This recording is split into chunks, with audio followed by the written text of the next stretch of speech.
Welcome to Nebraska Preps Postgame with your hosts, Mike Sautter and Jacob Padilla. Hey everyone, we're back with another episode of Nebraska Preps Postgame. This time on the road, as we're doing virtually the final high school basketball show of the year, as the boys state basketball tournament wrapped up last week. But before we get to that, let me tell you about using your seatbelt. It saves lives and prevents injuries only if it is properly worn. Make it click. This message from the NDOT Highway Safety Office. And I, need to have two hands on the wheel this week as I'm traveling for 6 or 7 days straight driving. Yeah. So anyway, Jacob, a lot happened last week. Yeah, it was a pretty darn competitive state tournament throughout, I thought. Yeah. Let's start in A. Bellevue West is the winner. That not a huge surprise, right? And the final, we kind of all thought maybe there was a time in the middle of the year where it was like, yeah, those teams are kind of separating with Millard North and Bellevue West, and that's exactly what we got. Although they both had to survive. Very much so challenges on the way. Yeah. Yeah, starting with Bellevue West, they almost didn't make it out of the first round. Creighton Prep kind of had them on the ropes. They did. Bell West just could not score against Prep for whatever reason. A lot of guys struggling, and then Jaden Jackson comes alive, back-to-back threes to give them the lead after trailing the whole way, and they held Prep to 2 points in the fourth quarter to pull that one out. So you and I were talking. It's like these guys are in trouble. They need their dude to be a dude, and that's exactly what happened with Jaden there. Yeah, he was. And then, the semis West Side had a played great. Or I guess gave Millard North everything that they could handle in the semis in overtime, and just too many turnovers probably down the stretch for West Side, but they were right in there the whole game. Yeah, and that's after the flurry of threes they had to survive from Gretna in the first round, where the Dragons came out and jumped up 26-11, like 20 seconds into the second quarter. And they were just they were focused and on fire. Like you crazy. Could see the emotion. All bunch of different guys were making plays. Everybody's just kind of letting it fly, and then it just kind of came back to earth. And Millard North eventually took control, and they outscored them 50-28 the rest of the way. And Derek Rollins was just too much in the fourth quarter. They just had no answer for him. And 9 of his 16 in the fourth to prevent any kind of Gretna comeback there. So tough road for Millard North to get there, but they made it to the final. Bellevue West knocked out Central in the second round. Dale Thomas had one of the best performances in the tournament against North, against his former team there with 32. Scored 18 in the fourth quarter, I believe it was. So he was phenomenal to get him there, but then Bellevue West defended Central really well in the semifinal. So set up a round 5 of the Thunderbirds and Mustangs, and Bellevue West pulled ahead in the series 3-2. That's never been done before. Yeah. Well, last year was the record, right? 4 straight. Yeah.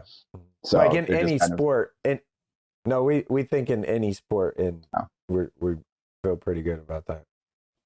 Yeah. Just anyway, this run between these two has been really impressive, and again, this year's I think these year's rosters were a little different, obviously, than a couple years ago when you had like D1 guys and high major guys running all over the place. But here they are still kind of separating themselves from the rest of the pack. And it was a competitive game.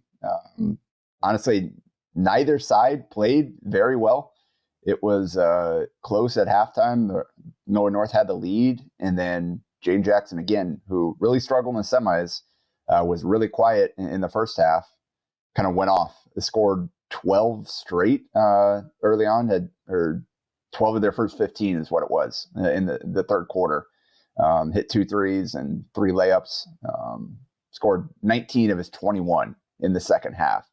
And that was enough to kind of put Bellevue West in control, and Millard North just couldn't quite get going enough to keep pace. Yeah, it was. I mean, Gretna, the start there was certainly something. You look at their start to that game, and wow, pretty dang good. And it would have been a pretty tough test. You kind of knew that they weren't going to shoot that well the whole rest of the game, but it was, them making it, I guess, kind of, is the cherry on top of a tough season for Gretna. But yeah, good. And then, the final, Jaden Jackson was fantastic. I guess I want to talk about him and the second half. He was amazing. And he, I think it was 17 of. It was 19 of his 21. That's what I was just talking about. Sorry. Jacob Rope had a really good tournament as well. Jacob Rope was fantastic. He was great.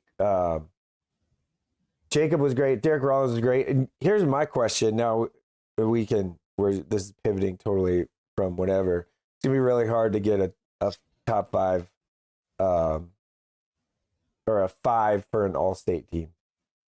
It'd be really hard. To just find 5. It often is tough to narrow down, but this year there's a lot of players that are kind of have had similar seasons or in the same range, or you've got really good players on balanced teams like Millard North and WS, like obviously the two best teams there. You've got Gretna, who really good senior group there, pretty balanced there. And then you start looking at even someone like Marcus Glock in C1. It's gonna. I'm glad that I don't have to make those decisions. I hadn't really looked at it yet, just to start weighing those those kind of arguments or whatever. But I think Jane Jackson, he's I think, like the one clearly guy for sure made his case. Yeah, he was. That second half, it was looking a little shaky there at halftime, and then that second half just kind of put a bow on the argument there and kind of ended that. So okay, Class B. Gut makes it through after a couple of comeback wins. Well, how about this path though? Like, you go through Elkhorn, you go through Crete, and you go through Norris, which might have been the top 3 teams, 3 of the top 4, whatever it is. Sure. Like that's a really impressive path for them, and that's a team that mid-season we weren't sure. Obviously, they've kind of had a stranglehold on the class for a bit here. Made great runs over the last several years. They won it last year and graduated 4 seniors. Senior starters, and weren't quite sure this year mid-season, like, all right, they may not have it this year. They dropped a few. They were kind of falling against some of the other like state qualifying teams, and you're like, okay, they dropped down to like 5 in the poll or whatever. Ended up kind of about like the 4th seed, but then I think it was start with that Norris win. Kind of pulling that one out late, and then their run down the stretch of the season, they kind of figured things out, and they were really impressive in the tournament. But again, like you said, they needed to show some resiliency. It wasn't easy for them. In the first round, they had to rally in the 4th quarter, and that was without Brock Scholl having a big game. They had other guys that had to take control there. Kyle Cannon played really well, I thought. And that going into, you're right with Scott, that Norris game that they won on the road, I was there for that game. That gave them I think that gave them okay, like, we are pretty good here, because their schedule is really tough because no one will play them. It's just weird. Teams just keep dropping them from their schedule because they're petty. But Brock was great in that game, and I think ever since then it was like, boom, like now we're good. And they hit. I remember that first Norse game. They hit 3 threes in the third quarter from their guards, and I think that just gave them confidence down the stretch. Like the last month, they played really, really well and together. I think more than before. They were really good, and Brock was awesome in the, I guess, last 2 games. Semis in the first. George Zeeble, the sophomore, 19 and 10, career high, best game of his life there in a huge moment. And then Kyle Cannon hit some big shots down the stretch. So those guys kind of took over when Scholl didn't have it rolling. And then in the second round, they outscored Crete 18-4 in the fourth quarter to win that game. Crete's a good team now. Like Crete was a good team. Aiden McDowell put on a show. He had 21 in the first half, just scoring every way possible. There wasn't much they could do. He could not miss. He could not miss in that first half. And in the second half, they found a way to shut him down, and the Skyhawks took over there, and they were able to knock out the Cardinals and hand them their first loss. Unfortunately, Ben Ehlers, who tried to give it a go in the first round, was not able to, and didn't play after that. So just kind of a disappointing end for them with the just kind of losing such a key piece late in the season. But they did. I mean, they won some tough games without him and had a nice team. But I mean, fully healthy, you got to question it, right? Yeah. Like you're like, if we have everybody, we're probably, I don't know. Yeah. But then 1 versus 2 or 2 versus 4 in the final there with Norris, and who had to survive an overtime game against Bennington in the first round. Bennington was tough, like against it. I mean, they really tough. Austin Kaiser had a phenomenal game to keep them in. I forgot what he did. I'm distracted right now because I'm shocked that the news just came down that Fred Hoiberg is the co-coach of the year in the Big Ten. Good for him. There's no co-coach of the year in the Big Ten this year. There's one, and it's him. Sorry, that's just my opinion. Anyway, yes, Austin Kaiser was great for Bennington in that game. I thought they played really tough, like physical. Kaiser was their leading scorer and stud, but then Norris kind of rolled through a young Scottsbluff team in semis to get that rematch with Scott. And man, it was a good game early, but Norris could not get stops in the second half. Scott scored 43 points on 67% shooting in the second half, and Norris just had no answer for Brock Scholl. Had 22 and 12, and just scoring inside out, knocking down big time shots. They just didn't have anybody that can match up with them. Just the size and skill combination that he provided. Norris, great young team that would not be shocked to see this game again next year. Norris is starting a heck of a run here with the talent they've got in their program, but Scott was just too good in this one. And Scholl in the game broke the school's single season scoring record. Right. And that's after Kyle Cannon broke the school's single season assist record from Tyson Gordon the game prior. So those guys had phenomenal seasons for them, and here they are cutting down the nets at the end of it. They're coming back. Yeah. Oh. Also, Norris is going to be pretty good. Yeah. They're still real young. I said last year, at the end of last year, that Norris just making it to the state tournament was kind of a bonus, like a year ahead of schedule, which then I think really helped them this year to get to the finals. So now we'll see, going forward. But they're such a young, talented team. They'll be right in the mix, I think, down the stretch, or next couple of years at least. Yep. No senior starters. They only had 2 seniors on the whole roster. Mostly sophomores. Starting point guards are freshmen. They're going to be tough over the next few years here. And then, I mean, Scotts Bluff is also one too with Kelly. Like, that team they don't have any size at all, really, but they're pretty good. Like they play a certain way, and they'll be fine. They got a young team. Yeah, their best players are sophomores: Nate Kelly, Riley Meininger. Right. They got freshmen that you like, Trey Boswell coming off the bench. Like they got a lot of young guys. It's just like you said, they're gonna have to kind of figure out how to battle with some of these teams that have a little bit more size. Yeah. But yeah, that guard play should be a real strength for them over the next 2 years. They don't have another Clarkson coming up that can just battle and paint with guys like that. So,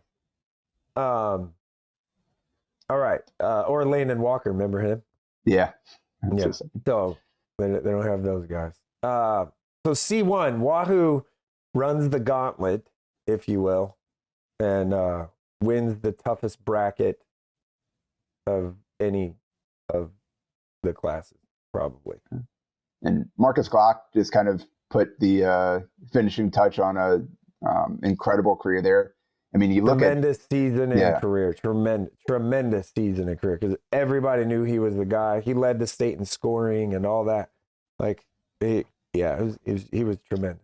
And by the way, did you see the Dane Jacobson tweet? No. Congratulating Marcus Glock on the a state title and everything. I mean, that's his dude. He's they're friends, but they also battle against each other for a long time. Yeah, and I thought that was pretty cool of Dane to do that. Yeah, that's kind of who Dane is. That's who that family is. Pretty group there. But yeah, who they had kind of the reputation of kind of flopping on the big stage. They Marcus' freshman year they fell in the district final. Sophomore year they went in as a high seed, got knocked out by Fort Calhoun in the first round. I was there for that one, and then last year they got knocked out in the first round by Auburn. So Marcus had not won a game at the state tournament in his career, I believe. And then this year, he come in as the 4 seed, or the 5 seed rather.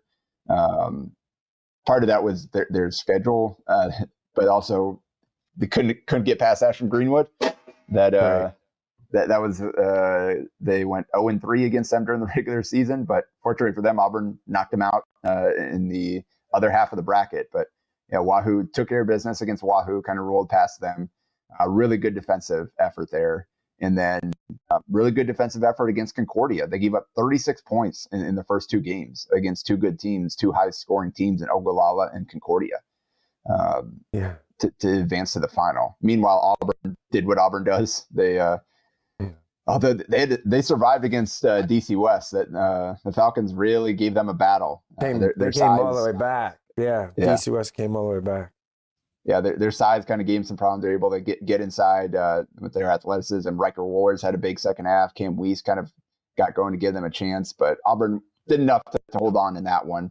And then just talk about defense. What they did to Ashland Greenwood in the semifinal, won with 32 points, and a lot of that was in the fourth quarter after the game was essentially over. They hit a few shots after basically being shut down the entire game.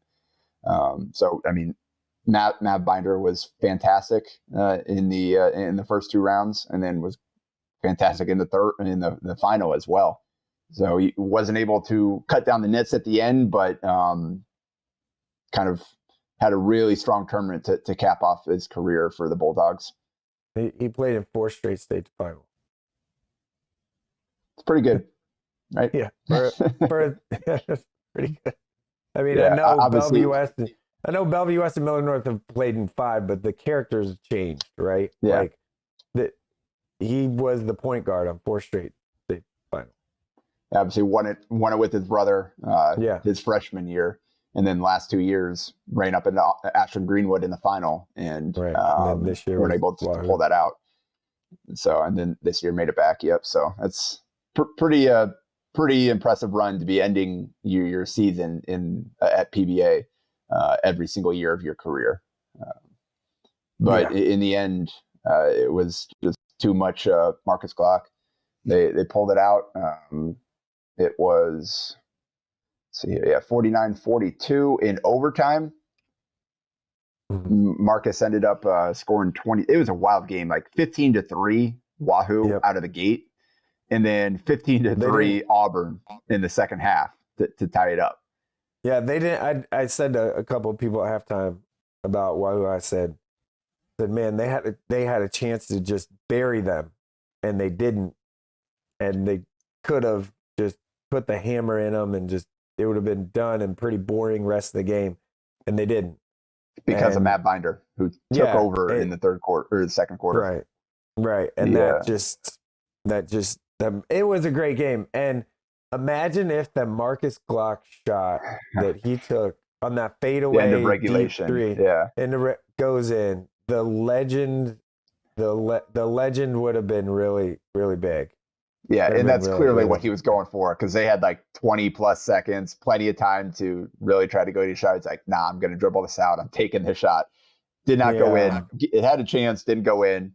And I'm glad for his sake that he was able to come back in the overtime and put the team on his back and win it for them because like if would have been rough if they had lost in overtime after settling for that shot, but in the end scored 23. He was the guy in overtime there that kind of led him to victory, and hit 8 of their 10 points in overtime. Yeah. All right, let's move on to C2, because we should probably talk about Jimmy Chitwood reincarnated, or real life Jimmy Chitwood, not reincarnated, because that dude, Paige Hadwiger, Amherst, is Jimmy Chitwood from Hoosiers. He is. He looks kind of like him. Like, he plays kind of like him. If you've ever watched Hoosiers, if you haven't, you probably shouldn't be listening or watching this. But he was amazing in the state final. He was amazing against a good Lincoln Lutheran team that, Amherst and Lincoln Lutheran were the 1 and 2 all year in our coaches pool, all year, the whole entire season. And that's how the final ended up. And it went to overtime, and just one guy willed their team to the state championship. And it was extremely impressive to watch. Yeah, Hadwiger had 16 in the first round, 30 in the second, and then saved his best for last with 32 in the final there. And this is a guy, he led them to the state championship game last year, and came up a little short against a really good Freeman team. So this group had that experience. Like, they had guys coming back. Austin Adelung, kind of the point guard there. Yep. And he, but Hadwiger, just no answer for him on the Lincoln Lutheran side. He, 32 on 10 of 15 shooting, 5 of 9 from 3. And the threes he was hitting, step back off the dribble, pull up in transition, well beyond the line. Like, the shots he was hitting was just spectacular. Spin into the basket, and he actually got in a little bit of foul trouble in the first half. And Amherst was able to kind of survive without him for a bit, although they scored 2 points in the second quarter. Lincoln Lutheran kind of got back into the game there, and it was a 1-point game at halftime. It was tight throughout the second half. Ended up going to overtime, and then in overtime, Hadwiger was just too much. He scored 12 of their 18 in overtime. Also had an assist in there, had 4 rebounds, just hit a 3, hit a layup, was 7 of 8 from the free throw line. So they just had no answer for him to cap a fantastic career, because he's put up some serious numbers throughout his school career. He set the school's career scoring record in their semifinal, and then one-upped it with a fantastic performance in the championship. Yeah, I could not have been more impressed, as you were kind of sitting next to me, of watching him in that game. It was just, this dude, amazing. Also, Lincoln Lutheran, they're going to be back. They're going to be good. They're good. Like, they're best their players schedule, and juniors. Yeah, their schedule really challenged themselves. Like, that's why they have the losses, is because they played, I don't know, they scheduled Norris and Ashland Greenwood, right? Wahoo. Right. They beat Ashland Greenwood. Pretty good. Trying to think who else. The Concordia they played a couple of times, I think, or at least once. Like that. So yeah, basically a bunch of teams in B and Class C1 that were at the state tournament. Lincoln Lutheran played them during the regular season, and I think that definitely prepared them to make this run. And like you said, Jacob Dewitzman, Ryan Hager, both juniors. Those are the guys kind of leading the way for them. They'll have to replace their point guard, Logan Lebo, but they've got some really good talent coming back. So Lutheran will be in the mix again next year for sure. All right, let's quickly look at D1 and D2. Johnson Brock, repeat champion, back-to-back, against an Ainsworth team that probably didn't get as much, didn't have outside of them expectations, if that makes sense. Yeah. Coming in as 4 seed, 18-7 record. I mean, GACC did them a favor, knocked out North Platte St. Pat's in the first round, the 8-1 upset. Right. I wasn't there, didn't get to see it happen, but really impressive win for GACC. And then Ainsworth pulled out a close one with them, 54-53, survived on a Carter Nelson game winner, little jumper turnaround in the paint with 1.4 to go to send them to the final. And they battled. They put up quite a fight there. Just too many turnovers in the end.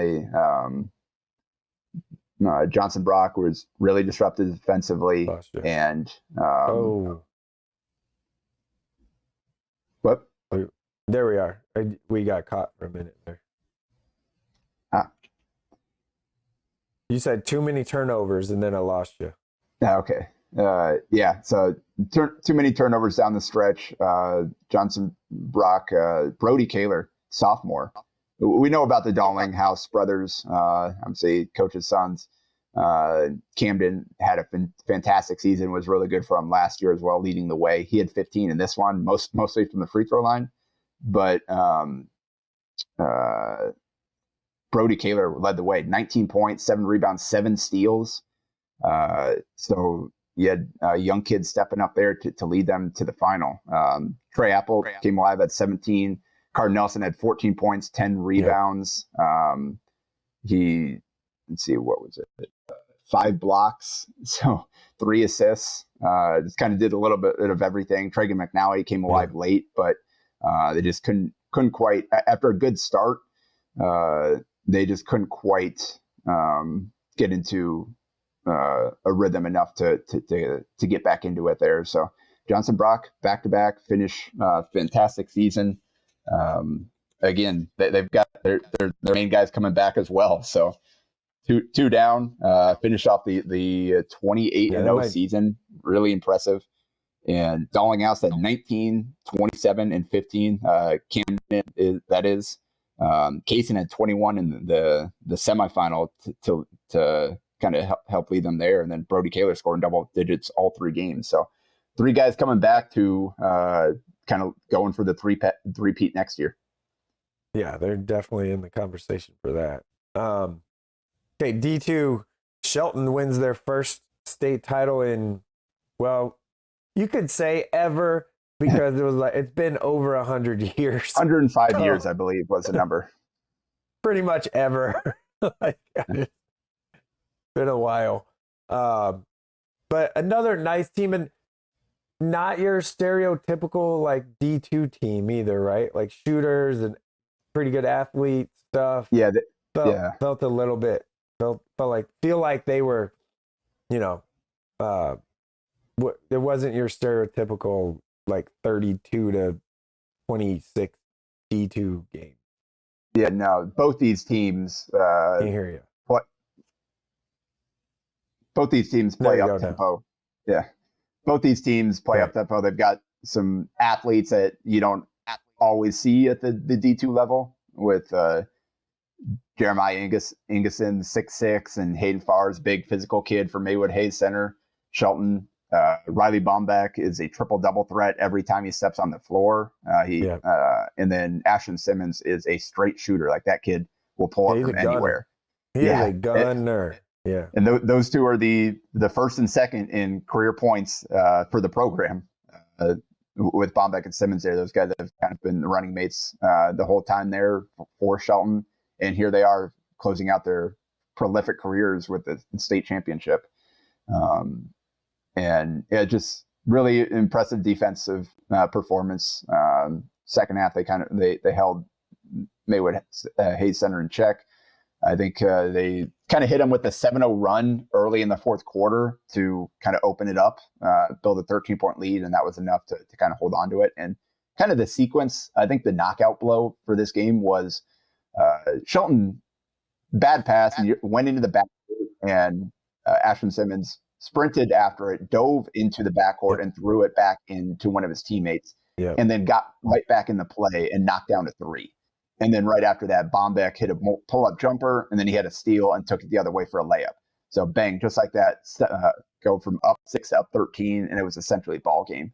And it was kind of fitting to have those guys delivering that knockout blow because of what they've done throughout their careers. Jerry Romero had a really good game for them as well. Scored 11 points, 5 boards, hit 3 threes. And that was kind of the difference because he had 33 from Maywood Hayes Center's 2 stars. He had 33 from Shelton's 2 stars. And it ended up being the supporting cast that made the difference there. Ben Myers was good, 8 points, really good defensively. So they just had a little bit more from their other guys. And that's what you need to hoist a trophy at the end. Yeah, very. I like Bombeck a lot. I thought he's pretty athletic guy. Even though he's, he got up that one, I think it was the first round game. He got up, I took a picture of it, and I saw, he just pinned one. Yeah. I mean, that, for a D2 guy, that doesn't happen very often. So just went up and pinned one against the rim, or against the glass, and that was really good. So all in all, it was a pretty good state tournament, I would say, Jacob, right? The games were actually really competitive, especially the finals. That's what makes it kind of, I don't know, what makes your memory of a tournament good is there wasn't none of the games were just a complete dud, which really, really helps. And the final games, final six. Yeah, and we had multiple overtime games. You had some memorable storylines with the Gretna deal, with some of the with Carter Nelson choosing to play basketball his last year instead of going the early enroller route because football is obviously his future. This was his last run on a basketball court, and with his senior class was able to get them to somewhere they haven't been for a while. That was kind of cool to see, even though he didn't win it all in the end, to get his team to that point. Kind of impressive way to go out. Again, the Bell West Miller North round 5, there are plenty of storylines, and it was kind of cool just throughout the tournament to see. It wasn't always the level of play in terms of execution and shot making, all that wasn't great throughout.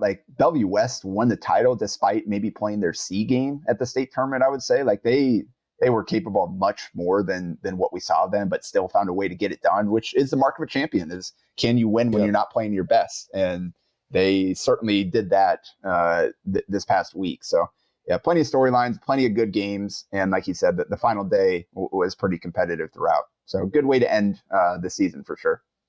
Yeah. Hey, maybe next week we do one of those look ahead to next year, who's the way too early deals. That'd be fun. Yep. We wouldn't get any feedback on that.